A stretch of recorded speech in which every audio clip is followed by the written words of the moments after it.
141조 경제변화 구국운동은 지난 시간에 열강의 경제침탈과 이어지는 부분이에요. 그래서 함께 학습을 해야 되고요.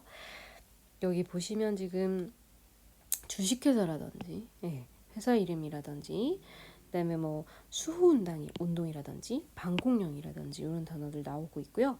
그리고 국채보상운동 이건 굉장히 유명하죠. 그래서 143조까지의 내용을 정리를 해보겠습니다. 자, 39페이지고요. 구국운동은 말 그대로 경제 피해가 너무 심각한데 우리 국가를 구하자 경제적으로 이런 뜻이죠. 그래서 배경은 지난 시간에 이어서 봤듯이 개항 이후 외국 상인, 특히 일본하고 어땠어요? 청나라 상인, 그 다음 나중엔 러시아, 미국 이런 상인들까지 국내 시장에 들어오는 통해 조선 상인들이 너무나 피해를 많이 입었고 국가가 이걸 제대로 보호해주지 못했기 때문에 사람들이 스스로 이런 수호운동, 보상운동 이런 것들을 일으키는 걸 볼 수 있었습니다. 처음엔 정부도 노력했어요. 그래서 우리 조일통상정정 지난 시간에 얘기했었는데 이거 기억나시죠? 이게 개정한 거예요. 개정해가지고 제일 불평등하다고 생각했던 관세랑 그 다음에 무제한 양국유출 부분을 개정을 한 거죠. 해서 우리가 방공령이라고 하는 것도 발표할 수 있게 하고 그리고 일본에 물건이 들어올 때 수입품에 대해서 세금도 붙일 수 있게 했어요. 그럼 가격 방어가 되죠. 그래서 요거는 어떤 조치다? 조선의 경제를 보호하고자 하기 위한 조치다. 그래서 정부에서 어떻게 하고 있는 거예요? 나름대로 지금 노력을 하고 있는 겁니다. 그리고 증기선이라고 하는 걸 기선으로 표현을 했는데 큰 배를 사가지고요. 회사도 만들고 그리고 사람들도 실어 나르고 그 세금으로 거치는 곡식도 운반하고 이런 노력도 하고 있었어요. 그리고 이제 우리가 상회사, 주식회사라고 하는 개념이 이 시기에 등장하는데 이거 이제 쉽게 말하면 기업이라고 생각하시면 돼요. 기업이라든지 은행이라든지 그래서 지금 자본주의가 들어오니까 어때? 함께 우리나라도 이런 움직임을 펴보는 거죠. 예를 들면 상회사 같은 경우에 자본 축적, 지금 우리 객주라든지 장사꾼 이런 사람들이 중개무역으로 돈을 버는 일부 사람들이 자본이 있을 거 아니에요. 그래서 그 자본을 출자를 해서 회사를 세웁니다. 그래서 기업으로 이해하시라 그랬죠. 그래서 이걸 상회사라는 표현을 쓰고요. 1800년대 이런 회사들도 여기저기 생깁니다. 대동상해 같은 것들. 그래서 이때까지만 해도 외국 자본과 경쟁할 수 있는 굉장히 큰 규모의 그런 장사꾼들도 있었고요. 그리고 요거는 동그라미는 이거 2번으로 고쳐주셔야 되겠죠? 네, 금융이겠죠. 요거는. 위에 게 금융 기업이라면 밑에 건 이제 금융인데 조선은행, 한성은행, 그다음에 대한천일은행 이런 은행들도 성장을 하면서 금융자본을 키우고 있었어요. 근데 여러분 지난 시간 마지막에 배웠었던 어때요? 메가타가 주도한 이 화폐 정리 사업이라는 매우 치명적인 프로젝트 때문에 우리나라 이 백동화들을 소유하고 있었던 기업과 은행은 큰 손해를 입게 됐어요. 그래서 한 번에 자본이 넘어가고 은행이 망하고 이런 일들도 생겼겠죠. 자, 그래서 회사를 세워보고자 했던 우리나라 사람들의 노력이고요. 요거는 뭐냐면 이제 곡식, 농업 측면에서 요걸 막아보고자 했었던 방공령이라고 하는 이 행정명령입니다. 자, 배경은 뭐겠어요? 당연히 쌀이 너무 부족해지는 거죠. 쌀이 부족해지니까 쌀 가격이 어떻게 되더라? 폭등하겠지. 그래서 이걸 막아보기 위해서 요번에 올해는 너무 상태가 안 좋다. 그래서 지금 일본의 경제 침략이 딱 1년 6개월 이렇게 끝난 게 아니기 때문에 10년 동안 이런 일이 있어 왔어요. 그러면 얘들아 어떤 해는 흉년이 되게 심하고 어떤 해는 좀 농사가 잘 되고 이런 해가 있겠죠. 그래서 흉년이 매우 심했던 해에 거의 한 200번까지도 함경도, 항해도, 충청도를 다 합치면 그 정도로 방공령이 발표가 많이 된 적도 있었대요. 근데 기가 막힌 해가 이제 89년인데 이 89년에 함경도는 여러분 산이 굉장히 많아서 농사가 잘 안 돼요. 그래서 안 그래도 쌀이 부족한 지역인데 조병식이라고 하는 이 관찰사가 우리나라 국민들을 지키기 위해서 방공령을 발표했어. 그런데 일본이 얘기하는 거야. 우리 조일통상장정에 니네 한 달 전에 미리 예고를 해주기로 하지 않았냐. 근데 날짜가 지났다. 이렇게 얘기하면서 그래서 조정이 아니다. 우리 날짜 그 규정 맞춰가지고 발표한 거다.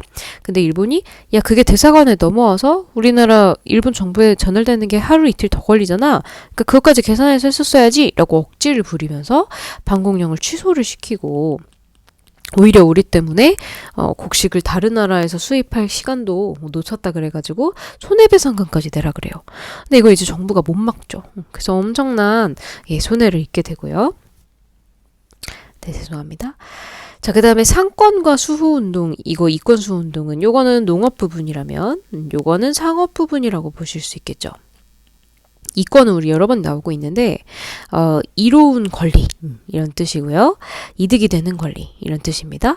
자, 지난 시간에 나왔었던 조청 상민 수령 무역장정 체결을 계기로 해서 청과 일본 상인들이 어디까지 들어온다 그랬어요? 육지까지 들어온다 그랬죠. 이제 원래 개항장은 바닷가에만 있었었는데 육지까지 들어오게 되면서 조선 상인들의 가게의 자리를 빼앗게 되겠죠. 그러니까 이 사람들은 파업을 하면서까지도 자기의 목소리를 낼 수밖에 없는 거야. 너희 나라로 가라는 거죠. 사라져! 이런 얘기를 이제 하고 있는 것이고요. 그리고 대한제국의 황실의 나라에서 장사하는 사람들의 모임 이런 뜻입니다. 황국중앙총상회 모임을 어쨌든 만들어가지고 힘을 모아서 외국 상인들과 대항해보자는 이런 이제 움직임도 있었고요. 그리고 우리 공부했었던 독립협회에서 오늘날 러시아의 신탈이 너무 극심합니다. 러시아가 영토도 빼앗아 가려고 하고요. 심지어 러시아 은행도 만든다고 해요. 없애요. 라고 하면서 이제 이런 반대 운동들을 했는데 어느 정도 성공했다 그랬죠. 이 독립협회가 했었던 운동들은. 그래서 이득을 지켜낸, 이권을 지켜낸 사례도 있었습니다. 그리고 보안회 같은 경우는 어땠어요? 이거 얘들 선생님 어디서 본 것 같은데 애국계몽운동 공부할 때 배웠어요. 첫 번째 나왔었던 단체고요. 일본이 그때 너희 농사 못 짓는 땅 있지?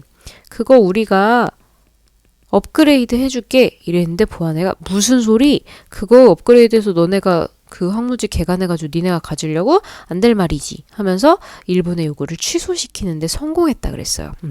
그래서 이런 활동들도 나름대로 했고요. 그래서 일본이 이렇게 나서는 건 우리가 안 하기 때문이다 하면서 공무원들이 야 우리가 직접 하겠다 하면서 농지 개간을 만들기 위해서 하기 위해서 회사도 만드는 그런 노력도 합니다. 자, 그리고 이제 히트는 클라이막스는 국채보상운동이죠.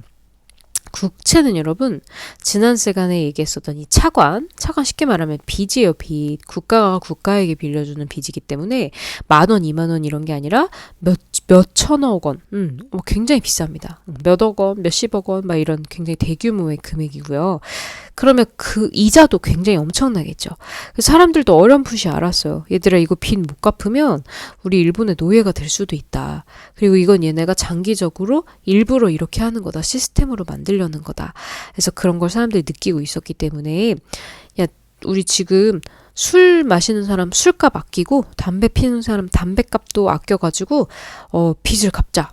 그럼 술 안 마시고 담배 안 피는 사람들은 어떻게 해요? 그런 사람들은 귀금속을 모으자 해가지고 정말 눈물겨운 노력으로 대구에서 시작이 된 국채보상 기성회라는 모임이 이제 서상돈의 주도 하에 보상운동을 시작을 했고요.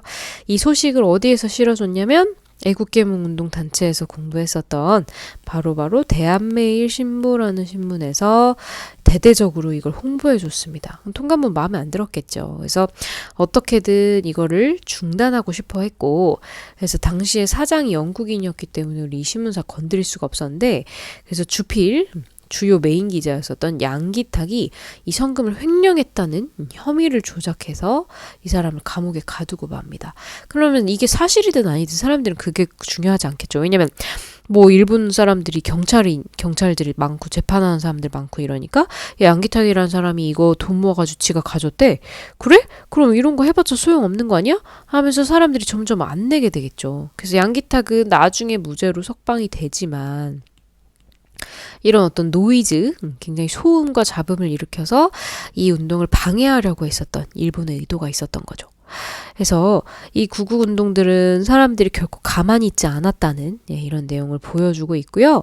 선생님이 이제 지난 시간, 이번 시간 거 정리를 한번 해봤는데 여러분 개항 초기에는 이렇게 일본 상인들이 좀 성장을 했었다면 개항 이후가 되고 나서 이무군란 이후에 청나라 상인들이 이제 맞먹는, 따라잡는 이런 모습이고요. 그래서 구도 변화가 좀 있습니다.